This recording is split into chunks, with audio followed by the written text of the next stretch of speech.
कौन है ये खाटू श्याम जी? 3 बाण से पूरा महाभारत समाप्त करने का काम संकल्प ले रखा था। कौन? बर्बरीक जी ने 3 बाण से सारा युद्ध समाप्त। भगवान ने कहा, अच्छा यदि इस पीपल के पत्ते पर तुमने 1 बाण से छेद कर दिया तो मैं मान लूंगा कि तुम 3 बाण से पूरा महाभारत जीत लोगे या समाप्त कर दोगे। ठीक है। एक पांव के नीचे पत्ता दबा लिया भगवान ने और बाण चलाया। श्री बर्बरीक जी ने चलाया बाण, 1 बाण से सारे पत्तों में छेद हो गया। आश्चर्य मानेंगे आप लोग कि हरियाणा में आज भी कुरुक्षेत्र के पास वह गांव आज भी है और वह पीपल का पेड़ आज भी है, जिसके आज भी उस पीपल के हर पत्ते पर आज भी छेद हैं। मतलब जब नया पीपल का नया पत्ता निकलता है उसमें आज भी छेद है। आज भी आप जाकर देख सकते हैं। आज भी ये बात कितनी पुरानी है? 5000 साल पुरानी लगभग। भगवान ने तुरंत सिर काट दिया बर्बरीक जी का। सवाल कर लूं, अच्छा बताइए, भगवान ने बर्बरीक जी का सिर काट दिया तो क्या भगवान ने बर्बरीक जी के साथ सही किया कि गलत किया? आपके हिसाब से भगवान ने सही किया कि गलत किया? भाई किसी का आपने सिर इसलिए काट लिया कि आप बहुत बड़े बलवान हैं, आप 3 बाण से पूरा युद्ध जीत लेंगे, तो आपका सिर काट दिया गया। तो भगवान ने सिर काट के सही किया भगवान श्री कृष्ण ने या गलत किया? जोर से सही किया। क्या सही था इसमें? सही किया। चलो मैं मान गया, मैं भी अभी कहूंगा कि सही किया, पर इस सही को सिद्ध करना पड़ेगा। कैसे सही है? इस सही को सिद्ध करना पड़ेगा। कैसे सिद्ध करेंगे आप? चलो हम बता दें आपको। ऐसे सिद्ध होगा कि भगवान ने कहा था कि तुम किसके पक्ष से युद्ध करोगे? बर्बरीक जी ने कहा जो हारेगा मैं उसके पक्ष से युद्ध करूंगा। तो भगवान को पता था कि कौरव हारेंगे, और कौरव हारेंगे तो यह कौरवों के पक्ष से युद्ध करेगा, और कौरवों के पक्ष में यदि इतना बड़ा योद्धा खड़ा हो जाएगा तो कौरवों की शक्ति बढ़ जाएगी। और ये कौरव वही लोग हैं जो भरी सभा में एक नारी का अपमान करते हैं कपड़े उतार कर। तो ऐसे दुष्टों की सेना में ये जाकर उनका बल बढ़ाएं, इसलिए भगवान ने ना चाह करके भी सिर काट दिया। और सिर काटा, भगवान ने कहा बर्बरीक बताओ मैं तुम्हारी क्या अभिलाषा पूरी करूं? अच्छा सिर कटने के बाद कोई जिंदा रहेगा क्या? बोलो। पर भगवान ने बर्बरीक जी को जिंदा रखा ना, क्योंकि भगवान के हाथ में मृत्यु है साहब। भगवान मरे को जिंदा कर सकते हैं। बताइए भगवान श्री कृष्ण ने किस मरे आदमी को जिंदा किया था? बताओ आप,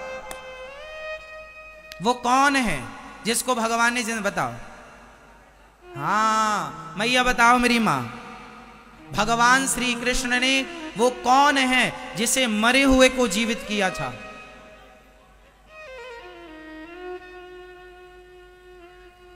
चलो भैया बताओ। नहीं, अभिमन्यु को नहीं जिंदा किया था, उनके पुत्र परीक्षित को। हाँ ये ठीक है आपकी बात, गर्भ में रक्षा की थी भगवान ने। पर एक और ज्वलंत बात, गुरु जी का पुत्र सांदीपनी उज्जैन में रहते थे। गुरु जी सांदीपनी जी उज्जैन में रहते थे, जहां भगवान श्री कृष्ण पढ़ने गए और 64 दिन में 64 कलाएं सीखी। जहां पर सुदामा जी से भगवान की मित्रता हुई, वहां पर जब पढ़कर भगवान आने लगे तो भगवान ने गुरु जी से कहा, गुरु जी मैं आपको दक्षिणा में क्या दूं? तो गुरु जी ने कहा कि अपने माँ से पूछ लो। तो गुरु माता से पूछने गए, गुरु माता जी आप बताओ क्या चाहिए? गुरु जी तो कुछ कह नहीं रहे हैं। तो गुरु माता ने कहा, कन्हैया तुम हमें छोड़कर ना जाओ, यही हमारी गुरु दक्षिणा है। भगवान ने कहा, मां मुझे तो जाना पड़ेगा, कुछ और मांग लो। तो फिर एक काम करो, मेरा बेटा था वो मर गया था, कई साल पहले मर गया था, उसकी बॉडी भी खत्म हो चुकी थी, हड्डियों का भी पता नहीं था। हमें जिंदा करके दो। अब भगवान हो, अब भगवान तो भगवान है, ठीक है चले यमराज के पास, चलो हमारे गुरुजी के बेटा को लाओ।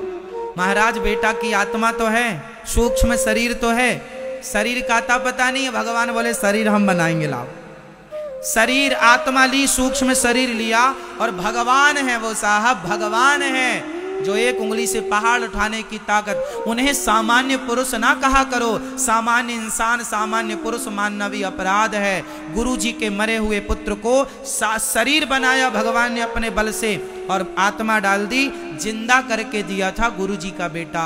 ऐसे भगवान है, जो भगवान गुरु पुत्र को जीवित कर सकते हैं, वो बरबरीक जी के कटे हुए सिर को बचाए रखें, इसमें कोई आश्चर्य नहीं। अब भगवान ने कहा बताओ तुम्हारी क्या इच्छा है। बरबरीक ने कहा मैं आपके हाथ से मरना चाहता था, इसलिए मैंने जिद की आपसे, मैं आपके हाथ से मृत्यु चाहता था। भगवान बोले अब तुम मरोगे नहीं, इच्छा बताओ। बोले मैं महाभारत देखना चाहता हूं कि इस महाभारत में कौन योद्धा है। एक पर्वत के शिखर पर भगवान ने रख दिया कटा हुआ सिर, और कहा कि अब तुम्हें दर्द नहीं होगा, पीड़ा नहीं होगी, कोई कष्ट नहीं होगा। रखा, 18 दिन तक खूब युद्ध हुआ। युद्ध पूरा हुआ, पांडव जीत गए। कुछ दिन के बाद भगवान बरबरीक जी से मिलने गए पांडवों को लेकर। भगवान ने बरबरीक जी से कहा भैया बताओ कि महाभारत में तुमने सबसे बड़ा योद्धा किसे माना है, किसे आप बड़ा योद्धा मानते हैं। अर्जुन को लगा अपने ही नाम आएगा, गांडीवधारी। भीम भैया बोले हमारा गदा काम कर गया है। पर बरबरीक जी ने मुस्कुराते हुए कहा प्रभु इस महाभारत में मुझे आपके सुदर्शन चक्र के अतिरिक्त कुछ दिखाई ही नहीं पड़ा। पांडवों का अर्जुन जो बाण छोड़ता था अपने गांडीव से, वो 10 कदम पे जाके गिर जाते थे। वो तो आपका सुदर्शन चक्र उन्हें गति प्रदान करता था, उन्हें बल प्रदान करता था। अब अर्जुन को समझ में आया कि महाभारत के असली हीरो हम नहीं, ना करते हुए भी भगवान सब करते हैं। जैसे महाभारत में कुछ ना करते हुए मेरे कन्हैया ने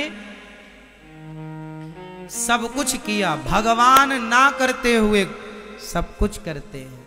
तो बरबरीक जी से कहा अब तुम्हारी इच्छा बताओ। प्रभु बस आपका दर्शन हो गया, कोई कामना नहीं। भगवान बोले सुनो तुम निर्दोष हो, तुमने कोई अपराध तो किया नहीं, मैं तुम्हें मृत्यु दंड किसका दूं। इसलिए जाओ अब से तुम खाटू में रहना, और मेरे अब तुम बरबरीक के नाम से नहीं, मेरा अपना मेरे बहुत सारे नाम है।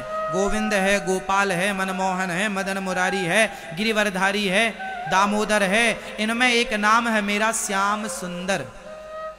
तो जो श्याम नाम है वह श्याम नाम मैं तुम्हें प्रदान करता हूं। तुम जाओ और खाटू में निवास करो, और तुम अब कलयुग में जो हार रहे हैं भक्त, उन हारे के सहारे बनते रहना। इसलिए उन्हें हारे का सहारा कहा जाता है।